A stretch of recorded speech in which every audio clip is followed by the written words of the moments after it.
तिनसुकिया और आसपास के क्षेत्रों के लोगों के लिए एक बड़ी और खुशखबरी सामने आई है। जल्द ही तिनसुकिया में आधुनिक कैंसर उपचार की सुविधा उपलब्ध होने जा रही है। प्राप्त जानकारी के अनुसार असम सरकार और असम कैंसर केयर फाउंडेशन के संयुक्त प्रयास से तिनसुकिया में स्थापित कैंसर सेंटर का वर्चुअल उद्घाटन आगामी 15 मार्च 2026 को किया जाएगा।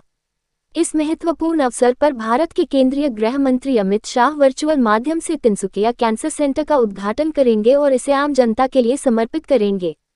बताया जा रहा है कि तिनसुकिया मेडिकल कॉलेज के बाद यह एक और महत्वपूर्ण स्वास्थ्य परियोजना है, जो क्षेत्र के लोगों के लिए आधुनिक और बेहतर कैंसर उपचार सेवाएं उपलब्ध कराने की दिशा में एक ऐतिहासिक कदम साबित होगी।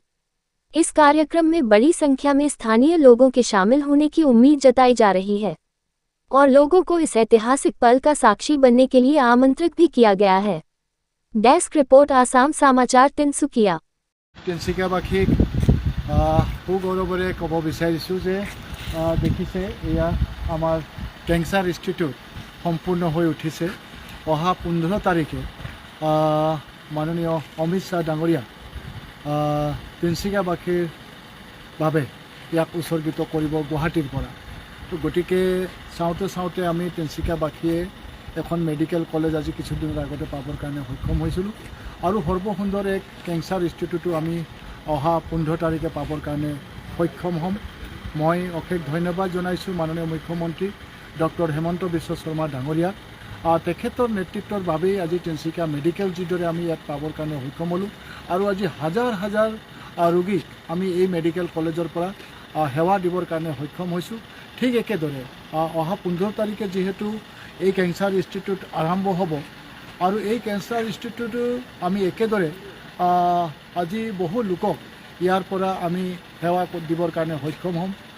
ইয়াত যিহেতু কেঞ্চাৰৰ কাৰণে তেনেধৰণৰ কোনো হস্পিটেল নথকাৰ কাৰণে আমাৰ ইয়াৰ ৰোগীসকলে প্ৰায় ডিব্ৰুগড় গুৱাহাটী যাবলগীয়া হৈছিলে, কিন্তু যিহেতু এতিয়া ইয়াত এই সকলোবিলাক উপলব্ধ হ'ব ইয়াত সকলোবিলাক ইতিমধ্যে খন্তেক আগতে আমি ভ্ৰমণ কৰিলোঁ কেঞ্চাৰ ইনষ্টিটিউট। সকলোবিলাক সুন্দৰ ব্যৱস্থা কৰা হৈছে, ইতিমধ্যে সকলোবিলাক মেচিনেৰীৰ ব্যৱস্থা কৰা হৈছে, সকলোবিলাক টেষ্টিঙৰ কাৰণে আচলতে যিবিলাক সা সৰঞ্জাম লাগে সকলোবিলাক ইয়াতে উপলব্ধ হ'ব। তো গতিকে আচলতে কেঞ্চাৰ এনেকুৱা এটা বেমাৰ, আমি যিমান সোনকালে পাৰোঁ ইয়াক যদি ডিটেক্ট কৰিব পাৰোঁ তেতিয়াহ'লে উক্ত ৰোগীজনক আমি জীৱন ৰক্ষা কৰিব পাৰোঁ। যিমান পলম হ'ব সিমানেই আচলতে বেছি প্ৰত্যাহ্বান আহি পৰে ৰোগীজনৰ ওপৰত। তো গতিকে এতিয়াৰে পৰা আমি এনেধৰণৰ ৰোগীসকলক আমি সময়মতে যেতিয়া ডিটেক্ট কৰিব পাৰিম সেই ৰোগীজনক নিশ্চিতভাৱে তেওঁৰ জীৱনটো ৰক্ষা কৰিবৰ কাৰণে নিশ্চয় আমি সক্ষম হ'ম। তো গতিকে এনেকুৱা এটা ব্যৱস্থা এই কেঞ্চাৰ ইনষ্টিটিউটত হ'বলৈ গৈ আছে। তো গতিকে মই সকলোকে আন্তৰকণে সহযোগিতাৰ কামনা কৰিছোঁ, কাৰণ এইখন কেঞ্চাৰ ইনষ্টিটিউট সুকলমে আগবাঢ়িবলৈ হ'লে আমি আচলতে সকলোৰে সহযোগিতা লাগিব আৰু সকলোৱে ভাবিব লাগিব যে এইটো চৰকাৰী ইনষ্টিটিউট নহয়, এইটো আমাৰ কাৰণে, আমাৰ সকলো মানুহৰ কাৰণে। গতিকে ইয়াত যাতে অন্তৰকণে সকলোৱে ইয়াত সহযোগিতা কৰে তাৰ কাৰণে মই সকলোকে আহ্বান জনাইছোঁ।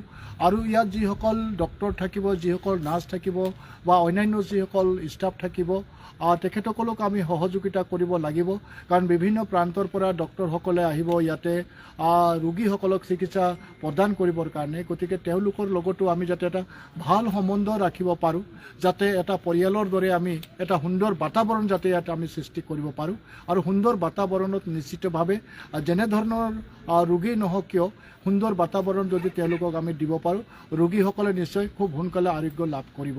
তো গতিকে আহক আমি আৰু এটা সংযোজন কৰিবলৈ গৈ আছোঁ আমাৰ তিনচুকীয়া কেঞ্চাৰ ইনষ্টিটিউট। তো সকলোৰে সহায় সহযোগিতা মই কামনা কৰিছোঁ। অহা 15 তাৰিখে আচলতে মই নিজেই গুৱাহাটীত থাকিম, য'ত অমিত শ্বাহ ডাঙৰীয়া আৰু মাননীয় মুখ্যমন্ত্ৰী ডাঙৰীয়া থাকিব আৰু ইয়াতে আমাৰ ইয়াৰ পৰা ভিজুৱেল ইয়াত ইনগ্ৰেশ্যন কৰা হ'ব। তো গতিকে ইয়াত যিখন সভা আমি আয়োজন কৰিম তাতো সকলোৰে সহায় সহযোগিতা মই কামনা কৰিছোঁ। ধন্যবাদ, নমস্কাৰ।